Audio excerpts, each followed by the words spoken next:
السلام علیکم۔ مزید ناولز کے لیے ہمارے چینل کو سبسکرائب کر لیں۔ مجھے نہیں پتا وہ سب میں نے جان بوجھ کر نہیں کیا، وہ خود بخود مجھ سے ہو گیا۔ نیاب بھی اب اپنے اوپر تھوڑا سا حیران ہوئی، لیکن اس نے بالکل نارمل اور بے تاثر ہو کر جواب دیا۔ اس کا ذہن اب پھر سے اپنی مشکلات کے گرد گھومنے لگا تھا۔ وہ اندر سے ڈری ہوئی تھی، وہ خود سے سوال کر رہی تھی، اپنی مصیبتوں سے چھٹکارا حاصل کرنے کا طریقہ پوچھ رہی تھی، جس کا جواب اسے مل نہیں رہا تھا۔ روحان کی آواز نے ایک بار پھر اسے اپنی طرف متوجہ کیا۔ ویسے تو میں سوچ رہا تھا کہ تم میرے مرنے کی دعائیں کرتی ہوگی، but you have save my life. میں نے تمہیں تھینکس نہیں بولوں گا، کیونکہ شاید میرا تھینکس تمہارے اس احسان کے سامنے بہت چھوٹا ہے۔ ابھی وہ بول ہی رہا تھا، نیاب نے اس کی بات کاٹی۔ دعائیں تو میں نے کبھی اپنے لیے نہیں کی۔ ہاں، میں کب سے سوچ رہی تھی کہ میں کیسے اپنی مصیبتوں سے نجات حاصل کروں۔ مجھے دعا مانگنی چاہیے، وہ اللہ تو سب سنتا ہے، اور میں نے اس کی کبھی نہیں سنی۔ اتنا سب ہونے کے بعد بھی میں نے اسے یاد نہیں کیا۔ اوف، کیسی لڑکی ہوں میں نے اللہ کو یاد نہیں کیا۔ اگر میں اللہ سے دعا کرتی اور اپنے مسائل ڈسکس کرتی تو وہ میری ہر بات اچھے سے سنتا اور مجھے بے حیا اور بد کردار بھی نہ کہتا۔ او خدایا، میں کیوں یہ بات نہیں سمجھ سکی؟ وہ ایک عجیب سے سرشار لہجے میں لڑی کی طرح مسلسل آنسو بہاتی خود سے کہہ رہی تھی۔ اسے ایک عجیب سی خوشی مل رہی تھی کہ آخر اسے وہ راز مل گیا، وہ راستہ مل گیا جس پر چل کے وہ اپنی زندگی کا کھویا ہوا سکون واپس حاصل کر سکتی ہے۔ ہاں، اسے دعائیں مانگنی تھی، اللہ کو پکارنا تھا۔ وہ اپنے آپ سے باتیں کر رہی تھی، روحان کو پاگل لگ رہی تھی۔ اس نے کار سلو کر کے نیاب کی طرف دیکھا۔ Are you okay? اس نے پریشانی سے پوچھا۔ نیاب نے اس کی تشویش سمجھتے ہوئے اپنے آنسو صاف کیے اور خود کو نارمل کرنے لگی۔ ہاں، میں ٹھیک ہوں، مجھے بھلا کیا ہونا ہے؟ اس نے الٹا اسی سے سوال کیا۔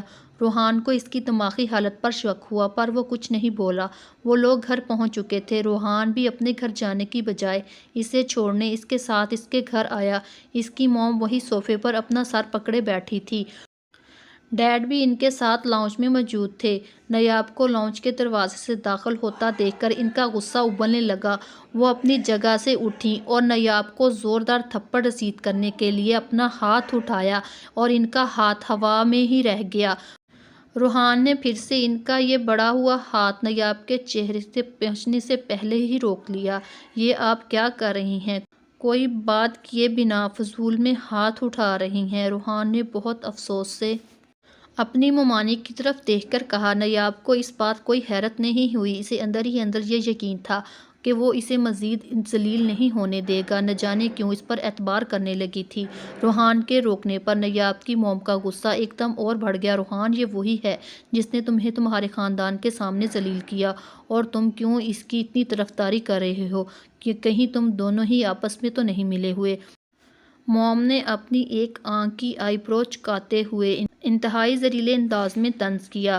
پہلی بات تو یہ ہے، میرے ساتھ جو کچھ بھی کرتی ہے اور میں اس کے لیے جو کچھ کرتا ہوں، یہ میرا اور اس کا مسئلہ ہے۔ آپ کو ہمارے پرسنل معاملات میں مداخلت کا کوئی حق نہیں۔ اور دوسرا یہ کہ اپنے مما بابا کو یہیں بلاتا ہوں، میں نے کچھ ضروری بات کرنی ہے، اصل میں کچھ باتیں کلیئر کرنی ہیں جن کا جاننا سب کے لیے بہت ضروری ہے۔ میں ابھی انہیں بلا کر لاتا ہوں، تب تک آپ نیاب کو ٹچ نہیں کریں گی؟ روحان سختی سے کہتا ہوا دروازے کی طرف واپس مڑ گیا۔ موم انتہائی طیش کے عالم میں نیاب کو کھا جانے والی نظروں سے دیکھ رہی تھی۔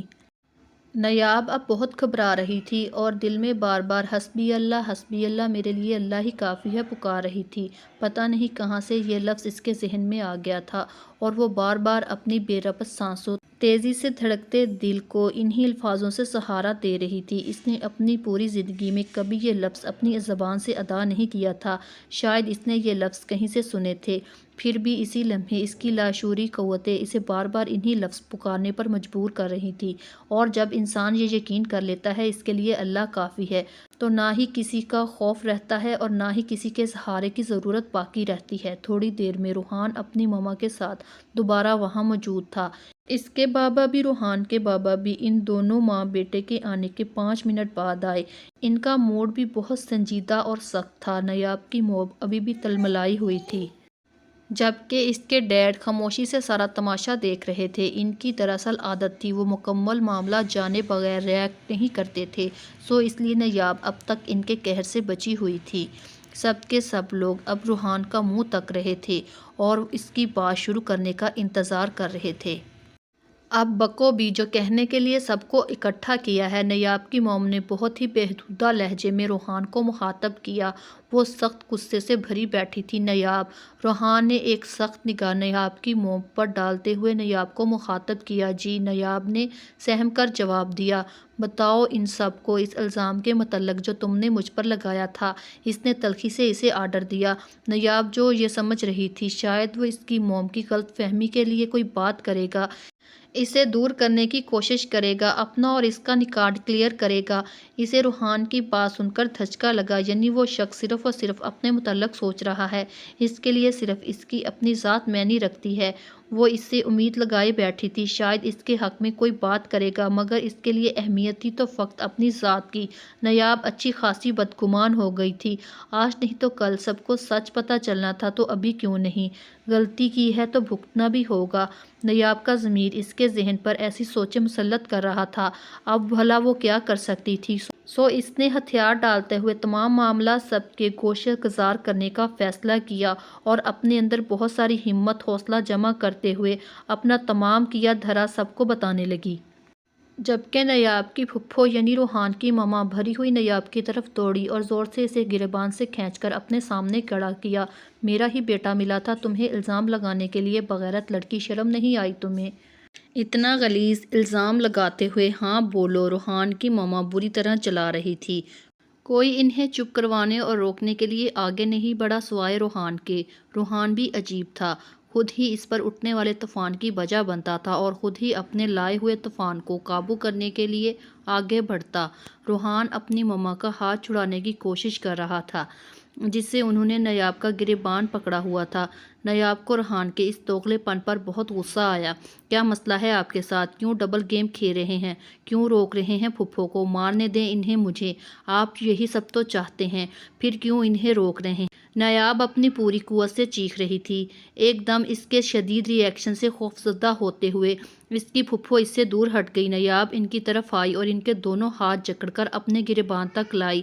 ماریں مجھے، آپ ماریں، میرا حق بنتا ہے اس ذلت پر، وہ بہت تڑپتے ہوئے انداز میں کہنے لگی۔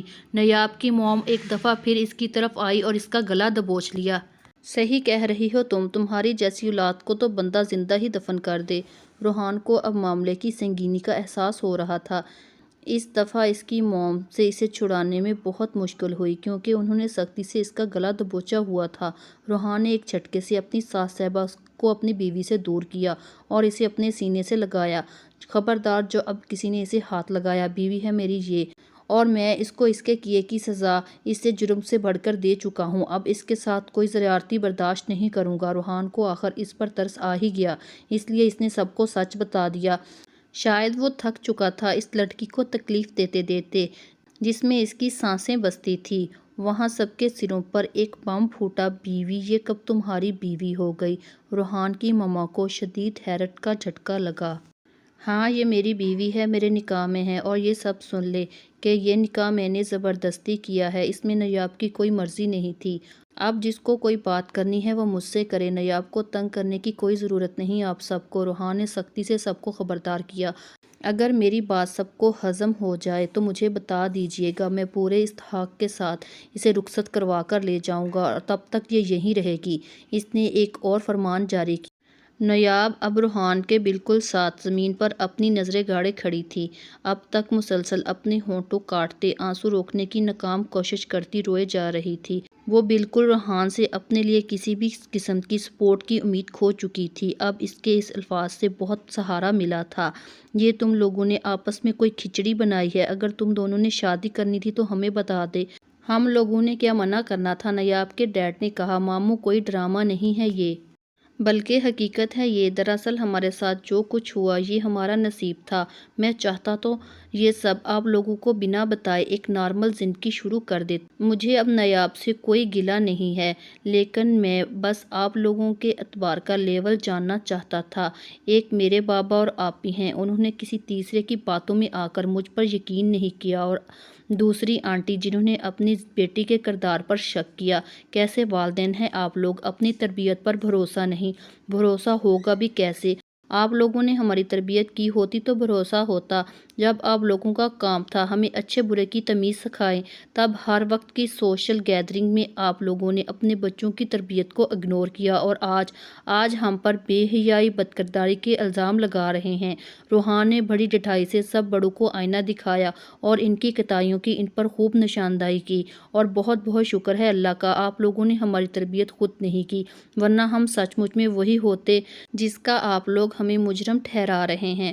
روحان نے ایک تلخ حقیقت وہاں بیٹھے سبھی نفوس کی سماعت کے نظر کی۔ اس کے اس قدر گستاخ رویے پر سب مشتعل ہو گئے۔ روحان کے ڈیڈ نے تو اٹھ کر ایک کے بعد ایک 5 تھپڑ رسید کیے۔ ذلیل انسان، اپنے ماں باپ کے متعلق اتنی گھٹیا باتیں کرتے ہو، ساری زندگی ہماری دولت کے بل بوتے پر عیش کر کر کے اب ہماری تربیت پر انگلی اٹھا رہے ہو۔ دفع ہو جاؤ کہیں، تمہیں میرے گھر میں داخل ہونے کی کوئی ضرورت نہیں، اور نہ ہی اس بغیرت لڑکی کے لیے میرے گھر میں کوئی جگہ ہے۔ روحان کے بابا کا بلڈ پریشر ہائی ہو گیا تھا۔ ہاں تو مجھے بھی آپ کی دولت کی کوئی ہوس نہیں، آج سے میری ذمہ داری ختم آپ کے شاپنگ مال کو سنبھالنے کی۔ رکھیں اپنی حرام سود سے کمائی ہوئی دولت اپنے پاس، اور نہ ہی میں اتنا گیا گزرا ہوں حرام کے لالچ میں آ جاؤں۔ روحان نے بھی بدتمیزی کے سارے ریکارڈ توڑ دیے۔ وہ ابھی بھی ایک گال ہاتھ پر رکھے اسے سہلاتے ہوئے غصے سے پھنکار رہا تھا۔ اصل میں روحان کی نیچر اس کے پیرنٹس کے بالکل مختلف تھی۔ وہ پہلے کافی دنوں سے اپنے بابا کو اکیلے میں اس حرام دولت سے دستبردار ہونے کا بو رہا تھا، جس سے اس کے بابا پہلے ہی اس سے خائف تھے، اور اس لیے ہی نایاب پر لگائے ہوئے الزام کو اچھال کر بڑھا چڑھا کر الٹا اسی پر ناراض ہو کر بیٹھ گئے تھے۔ روحان کو اپنے بابا کی یہ حرکت کافی ڈسٹرب لگا رہی تھی، اور یہ بات اب روحان کو سمجھ آئی تھی کہ اس نے دراصل اپنے بابا کا غصہ نایاب پر اتارا تھا۔ وہ اپنی اصل بے چینی اب جان گیا تھا، اور اس کا دل اچھا خاصا ٹھنڈا ہو گیا تھا۔ بیٹا تم یہ اپنے بابا سے کیسے بات کر رہے ہو؟ کون پڑھا رہا ہے تمہیں یہ پٹیاں؟ روحان کی ماما اپنے ماتھے پر بل چڑھائے سخت لہجے میں اسے ڈانٹ رہی تھی۔ ماما میں بچہ نہیں ہوں، مجھے حرام حلال کا فرق نہیں پتا ہوگا۔ پتہ تو آپ سب کو ہے، پر آپ سب الو کی طرح اپنی آنکھیں بند کی ہوئی ہیں۔ آپ بابا، ماموں اور انٹی سب ایک جیسے ہیں، سب نے اپنی اولاد کی پرورش حرام مال سے کی ہے۔ دیکھا ہے آپ نے دانیال کو، وہ بیچارہ کس قدر بھٹک گیا ہے۔ آپی اور سیما آپی کون سا پارسا ہیں، دونوں کی شادی ہو گئی ہے، ابھی تک غیر مردوں سے تعریفیں سننے کے لیے ترستی ہیں، اور آپی کو دیکھیں مجھ سے ناراض ہو کر دکھا رہی ہیں۔ ماما ہم سب یہاں ایک ہیں، کوئی کسی سے کم نہیں، سب برابر کے قصوروار ہیں، کوئی دوسرے کو گھٹیا اور کمتر کہنے کا حق نہیں رکھتا۔ دیکھیں جو سب کچھ میں نے کہا وہ بلا شبہ غلط نہیں تھا، لیکن میں اپنے تلخ لہجے اور بدتمیزی کے لیے معافی چاہتا ہوں۔ اس نے اپنی بات کو سمیٹنا چاہا۔ خوب کہی تم نے بیٹا، ہمیں اس قدر بے عزت کر کے، اچھی طرح ذلیل کر کے اب معذرت کر رہے ہو۔ نایاب کے ڈیڈ بھی ایک کڑوی نظر روحان پر ڈالتے ہوئے بولے۔ ماحول میں تناؤ بڑھ چکا تھا۔ نایاب کے لیے اپنی ناساز طبیعت کی وجہ سے وہاں کھڑے رہنا مشکل ہو رہا تھا۔ روحان نے اس کی مشکل بھانپتے ہوئے اسے اپنے روم میں جا کر آرام کرنے کا بولا۔ وہ بیچاروں کی طرح چپ چاپ حکم کی تعمیل کرتے ہوئے اپنے روم کی طرف بڑھنے لگی کہ موم کی آواز نے اس کے قدم روک دیے۔ یہ تمہاری بیوی ہے نا، اس منحوس کو اپنے ساتھ لے جاؤ، کوئی ضرورت نہیں اسے یہاں رہنے کی، یہ اس کا مائکہ ہے، اور جب تک میں اسے لے نہیں جاتا تب تک یہ یہیں رہے گی، روحان نے ضد سے کہا، اور خود ہی ہاتھ پکڑ کر اسے روم تک لے گیا۔ وہ اسے روم میں چھوڑ کر لاؤنج تک آیا تو اس کے ماما بابا وہاں موجود نہیں تھے، لیکن نایاب کے پیرنٹس ابھی تک منہ بنائے اور اپنا سر پکڑے وہیں برجمان تھے۔ روحان کو وہاں سے گزرتا دیکھ کر ایک قہر زدہ نظر اس پر ڈالی۔ نایاب کے ڈیڈ تو اب اٹھ کر روم میں جا چکے تھے، اور فریش ہونے کے بعد بیڈ پر اپنے نائٹ سوٹ میں ملبوس لیٹے ہوئے روحان کے کہے ہوئے لفظوں پر غور کر رہے تھے۔ شاید نیند تو آج رات انہیں نہیں آنی تھی، نیند تو بلکہ نہ تو روحان کے ماما بابا کو آنی تھی اور نہ ہی نایاب کی موم کو آ رہی تھی۔ اس کو واپس آتا دیکھ کر ان کے ماتھے پر شدید بل پڑ گئے۔ یہ تم دوبارہ یہاں کیا کرنے آئے ہو؟ انہوں نے ریحان کو اچھی طرح اپنی نظروں سے سین کرتے ہوئے پوچھا۔ آنٹی، آپ اپنے چہیتے داماد کی خاطر مدارت کرنے کی بجائے اسے اپنے سسرال آنے پر سوال کر رہی ہیں۔ ویری بیڈ، ریحان نے بالکل بچہ بنتے ہوئے ہلکے پھلکے لہجے میں کہا اور انہیں مزید جلایا۔ تھوڑی دیر پہلے ہوئے تماشے کے آثار اس کے لہجے میں کہیں نہیں تھے۔ تمہاری خاطر مدارت؟ میرا دل چاہ رہا ہے میں اپنا جوتا اتار کر تمہیں خوب پیٹوں۔ دفع ہو جاؤ میرے گھر سے۔ نیاب کی موم غرائی۔ ریحان کو اب ان کی غصے پر ہنسی آ رہی تھی۔ دیکھیں، میں نے کہا نا یہ میرا سسرال ہے، میں تو دفع نہیں ہونے والا یہاں سے، کیونکہ میری بیوی ہے یہاں، اور اگر مجھے مارنے کا اتنا دل کر رہا ہے تو موسٹ ویلکم، میں آپ کا بیٹا ہوں، مار سکتی ہیں آپ۔ ریحان نے بھرپور سعادت مندی کا مظاہرہ کیا۔ اس کی ٹیون تو بالکل بدل گئی تھی۔ نیاب کی موم اسے حیران ہو کر دیکھ رہی تھی۔ آنٹی، اس نے اتنے پیار سے انہیں مخاطب کیا، اب کیا مسئلہ ہے؟ انہوں نے بہت ہی خفگی پلس بیزاری سے کہا۔ وہ میں کہہ رہا تھا آئی ایم سوری میرے ہر اس رویے اور بات کے لیے جس نے آپ کو ہرٹ کیا۔ آپ انکل سے بھی میری طرف سے معذرت کر لیجیے گا، بلکہ آج سے ہم دونوں آپ میرے موم ڈیڈ ہیں۔ دیکھیے آنٹی، میں بھی انسان ہوں، اب کچھ خامیاں خرابیاں تو مجھ میں بھی ہوں گی، بس آپ اپنا بیٹا سمجھ کر مجھے معاف کر دیں۔ میرا مقصد آپ کا دل دکھانا نہیں تھا، وہ سب مجھ سے بلا ارادہ ہو گیا۔ میں صرف اتنا چاہتا تھا کہ ہمارے پاس ہمیشہ سے اللہ کا دیا بہت کچھ ہے، انسان کی زندگی مختصر ہے، کیوں نہ ہم لوگ حرام ذریعہ معاش چھوڑ کر حلال کھائیں۔ یہ بات ماما پاپا کو بھی سمجھا کر آ رہا ہوں، وہ تو ابھی بھی ناراض ہیں مجھ سے، لیکن مجھے یقین ہے وہ مان جائیں گے جیسے آپ مان گئی ہے۔ اس نے بہت احترام سے ان کے دونوں ہاتھوں کو اپنے ہاتھوں میں لے کر ان کے اپنے رائے سے متفق ہونے کے تاثرات پڑھ کر مسکراتے ہوئے شرارت سے کہا، اور انہیں وہیں چھوڑ کر نیاب کے روم کی طرف بڑھ گیا۔ اس کی حرکت پر نیاب کی موم کے چہرے پر مسکراہٹ چھا گئی۔ وہ سر جھٹکتے ہوئے اپنے روم میں چلی گئی۔ یقیناً اب سب کی زندگی بدلنا تھی، وقت نے ان سب کو موقع دیا تھا بدلنے کا۔ وہ نیاب کے روم میں آیا تو وہ اب کالے رنگ کی قمیض پہنے، اپنا اسٹالر عجیب و غریب انداز میں لپیٹے، غالباً اس نے نماز پڑھنے کے لیے اوڑھا ہوا تھا، اسے صحیح سے لینا نہیں آ رہا تھا، اپنی قمیض تک اوپر تک گیلے کیے بازو اپنے پلازو کو بھی آدھا فٹ بھگوئے ہوئے نماز کی تیاری میں لگی ہوئی تھی۔ وہ اپنی الماری سے کوئی بیڈ شیٹ نکال کر اسے انفولڈ کر کر پھر جائے نماز کی طرح طے کر کر فولڈ کر کر زمین پر بچھا رہی تھی، کیونکہ جائے نماز تو ان کے گھر میں تھا ہی نہیں۔ ریحان جب روم میں آیا تو اس کا حلیہ وہی بیڈ شیٹ زمین پر بچھاتے ہوئے نوٹ کیا۔ اسے نیاب کو ایسے دیکھ کر بری طرح ہنسی آئی۔ اس کی ہنسی کی آواز سن کر نیاب نے دروازے کی طرف دیکھا تو وہ بری طرح اچھلی۔ آپ یہاں کیا کر رہے ہیں؟ میں بس دیکھنے آیا تھا میری بیگم کی طبیعت کیسی ہے، اس نے اپنی ہنسی دباتے ہوئے کہا۔ او اچھا، کچھ زیادہ ہی خیال نہیں آ رہا آپ کو میرا؟ نیاب نے طنز کیا۔ اب تمہارا خیال نہ کروں تو بھلا کس کا کروں؟ اس نے شرارت سے کہا۔ اپنے پیرنٹس کا کریں جن کے ساتھ آپ نے بدتمیزی کی ہے۔ اسے ریحان کا ان کے ساتھ بدتمیزی کرنا بالکل پسند نہیں آیا تھا۔ ہاں، یہ بات تو درست کہی ہے تم نے، مجھ سے غلطی ہوئی ہے، لیکن کوئی نہیں، اب ان کا خیال کرنے کے لیے ان کی بہو آ چکی ہے، سو میری جگہ وہ سب کر لے گی۔ اس نے نیاب کے قریب ہو کر کہا۔ ویسے تم یہ کیا کرنے لگی تھی؟ اس نے نیاب کا اسٹالر کھول کر سیٹ کرتے ہوئے کہا۔ نماز پڑھنے لگی تھی۔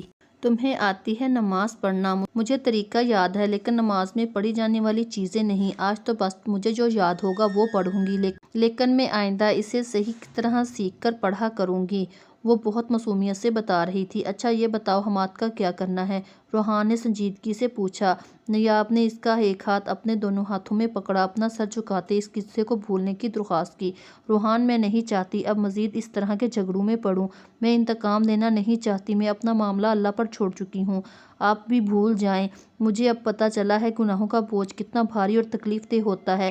میں اپنے اوپر کی گئی ہر زیادتی ہر کسی کو معاف کرتی ہوں تاکہ مجھے بھی میرے گناہوں سے معافی مل سکے، آگے آپ کی مرضی، نیاب نے بہت گہرے لہجے میں کہا۔ ریحان نے بہت پیار سے اس بدلی ہوئی نیاب کو دیکھا، وہ واقعی نیاب لگ رہی تھی، بہت نیاب اپنے نام کی طرح۔ اچھا چلو، اب رات ہو گئی ہے، میں چلتا ہوں، تم نماز پڑھو، اور سنو، میں جلد ہی ماما پاپا کو منا لوں گا، پھر انشاءاللہ بینڈ باجوں کے ساتھ اپنی دلہن بنا کر لے جاؤں گا، ریحان نے نیاب کو چھیڑتے ہوئے کہا، اور اللہ حافظ کہتا ہوا روم سے چلا گیا۔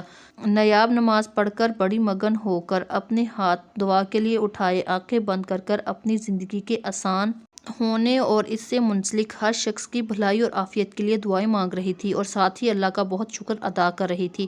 اسے وہ سب کچھ مل گیا جسے اس کی ضرورت تھی۔ اسے رہنمائی، ہدایت، روحان جیسے سچے انسان کا ساتھ اور دنیا کی ہر خوشی ملنے والی تھی۔